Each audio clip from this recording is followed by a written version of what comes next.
E a gente sabe que o voto no Brasil é obrigatório, mas o eleitor é livre para escolher o seu candidato ou não. Ele pode comparecer no dia da votação ou justificar a ausência, pode optar por votar em branco ou anular também o voto. Mas qual que é a diferença, né, na escolha desses tipos de votos no resultado da eleição? Sobre isso que a gente conversa hoje com o advogado eleitoral Luiz Eugênio Scarpino. Bom dia, seja bem-vindo, Luiz. Bom dia, é uma grata satisfação estar aqui com vocês falando sobre esses temas tão instigantes e que todo ano a gente vem e sempre rediscute e rediscute, não? Exatamente, porque fica a dúvida, né?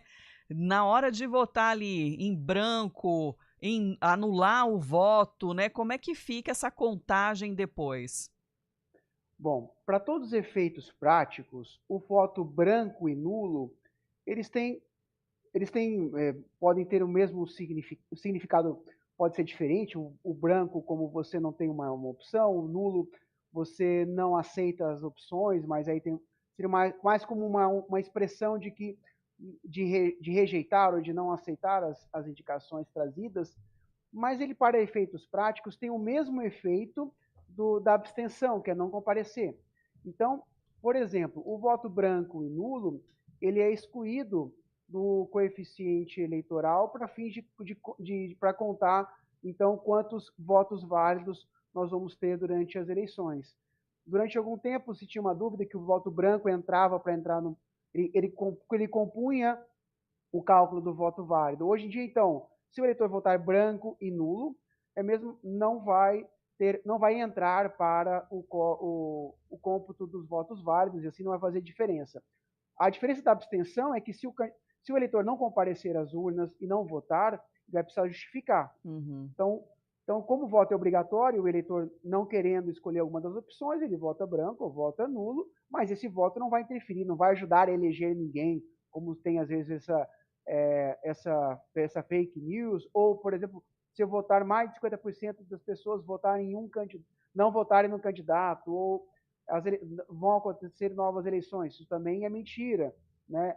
Nós temos candidatos, por exemplo, a vereadores em algumas cidades pequenas que tiveram, às vezes, pouquíssimos votos. Em uma cidade que no Brasil, certa feita, era um suplente vereador com um voto válido, porque o seu partido político tinha feito o número de cadeiras, foram caindo os suplentes, sobrou para aquele candidato que tinha um voto, e então ele Uhum. assumiu. Então, sim, isso obviamente hoje em dia não seria possível por conta da questão dos cálculos de sobra e outras coisas mais, mas só para ilustrar a questão de que o voto branco e nulo não interfere. Nós temos, por exemplo, apenas um candidato na cidade de Olambra, aqui na nossa região. Nesse caso, apenas um voto já elege o candidato. O voto dele já é o suficiente para que ele esteja eleito, salvo se ele violar alguma das regras ou não cumprir os requisitos para registro de candidatura. Mas, salvo o melhor juízo, apenas um voto válido já é suficiente para elegê-lo. Agora a gente tem acompanhado até pela pesquisa Quest, que foi divulgada ontem, encomendada pela IPTV, de muitos eleitores ainda na dúvida de quem vai votar, por exemplo, para vereador. Ainda tem a opção de votar também pela legenda, né? Exatamente. Este ano, tal qual a eleição anterior, nós não temos mais as coligações para as eleições de vereadores. Então, você vota ou na indicação de um partido de um vereador, então você tem um número lá, são 5 dígitos, sendo que os 2 primeiros dígitos representam o número do partido político, ou você vota no partido político, e esse partido político, então, ele vai compor ali, vai entrar para o número de votos do partido para ajudar a fazer uma cadeira, e assim os melhores ou o melhor votado daquele partido político, se fizer uma cadeira, é quem vai assumir a condição de vereador, né? Mas esse ano, como nos anos anteriores, nós não temos mais coligações, mas nós temos federações. Então, alguns partidos que se juntaram já, se juntam no plano nacional, eles podem concorrer juntos, e aí vocês podem escolher um desses partidos e já ajuda a eleger essa federação. Mas então o eleitor ele pode ou votar no número de um vereador específico ou no código, no número da legenda daquele partido político. Luiz, existe até uma situação aqui em Campinas em que União Brasil faz parte de um conjunto da federação, mas localmente optou pela escolha de outro candidato. O que prevalece se pensar nessa questão da legenda? Porque nós temos o seguinte, a legenda, ela tem ali, ela se apresenta para disputar uma eleição com seus afiliados, com as pessoas que compõem ali, dentro da sua convenção. E nós temos dois caminhos seguidos. Um caminho é o caminho do executivo. Para eleições de prefeito, se admite fazer coligação, mas para eleições do legislativo, não mais se admite fazer coligações. Portanto, é possível que um partido não opte por lançar um candidato a prefeito, não opte por dar apoio ou compor coligação de um candidato a prefeito e apenas se lance nas eleições para o legislativo, para a Câmara Municipal, sem que componha ou esteja num grupo do Poder Executivo. Então, só para complementar a pergunta anterior, é possível coligação apenas para as eleições do prefeito e vice-prefeito.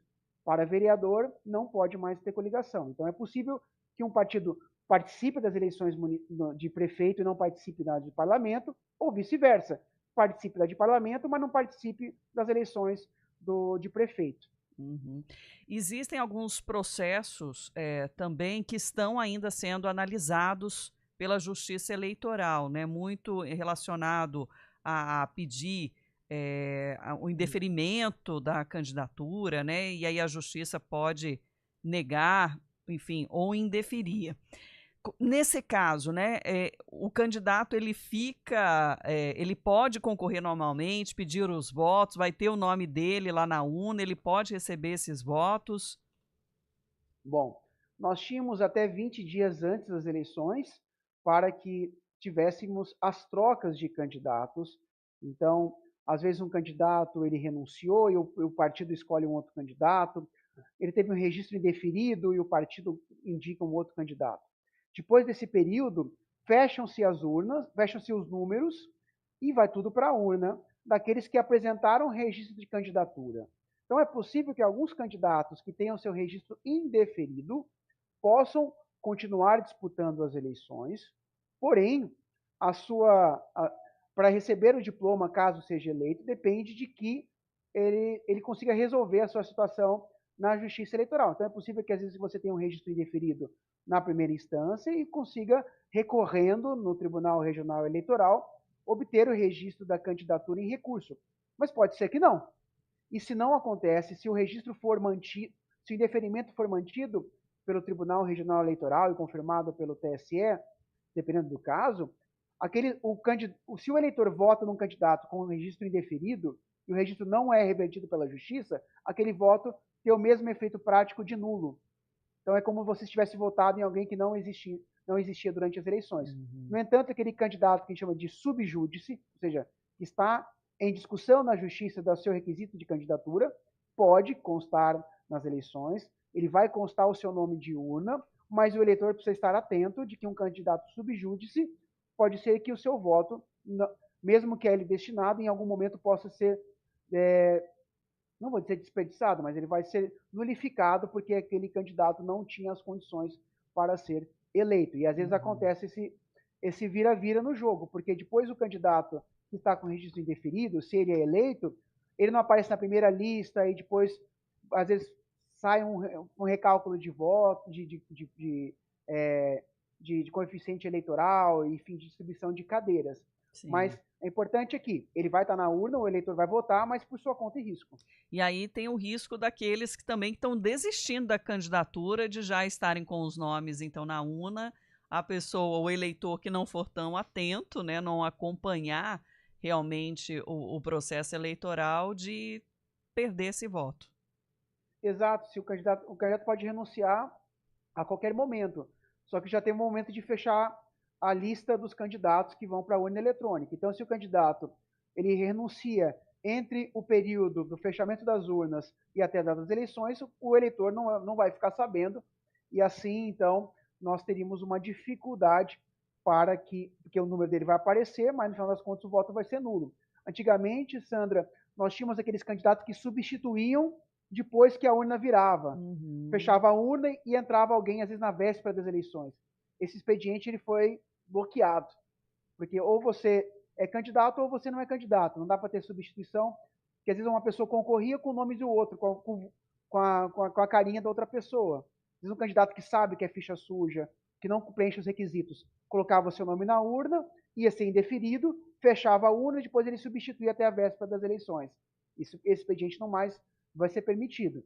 Mas ainda a justiça permite que um candidato que a gente saiba que não tem condições, que dispute, para tentar reverter isso na justiça. Se não reverte, o voto do eleitor, infelizmente, vai ser desperdiçado. Luiz Eugênio Scarpino, advogado eleitoral, agradeço pela participação e por esclarecer nossas dúvidas. À disposição sempre, muito obrigado. 10h30. Repórter CBN.